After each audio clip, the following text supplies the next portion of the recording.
જેમાં ઔષધિ બાગમાં છે, બાજુમાં કચરા પેટી છે, 4 પ્રકારની કચરા પેટી છે, સૂકો કચરો, ભૂનો કચરો, પછી મેડિકલ વેસ્ટ અને કોઈ પણ મેટલ ધાતુનો કચરો હોય એના માટેની અલગ અલગ કચરા પેટી રાખેલી છે.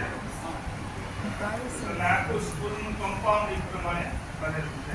એટલે આ સક્ષમ શાળા એટલે સક્ષમ શાળા તે શાળા વિકસિત શાળાનું એક સ્વરૂપ કહેવાય સક્ષમ શાળા. અને એમાં કોઈ પણ પ્રકારની શિક્ષકોને કે પછી વિદ્યાર્થીઓને કોઈ પણ જાતની તકલીફ ન થાય એને સક્ષમ શાળા.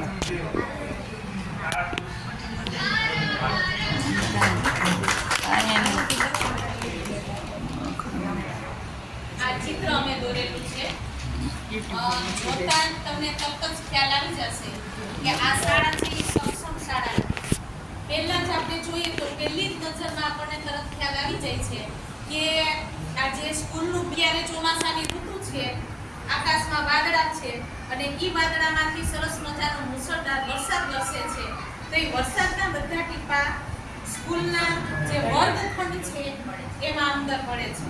એટલે બાળકો તો સરસ હોશે ભણવા આવે છે, પરંતુ આ ચોમાસાના લીધે વરસાદને કારણે આ સ્કૂલ છે એ સક્ષમ સ્કૂલ નથી. પછી બીજા નંબરમાં કે શિક્ષકો ઉત્સાહી છે જ.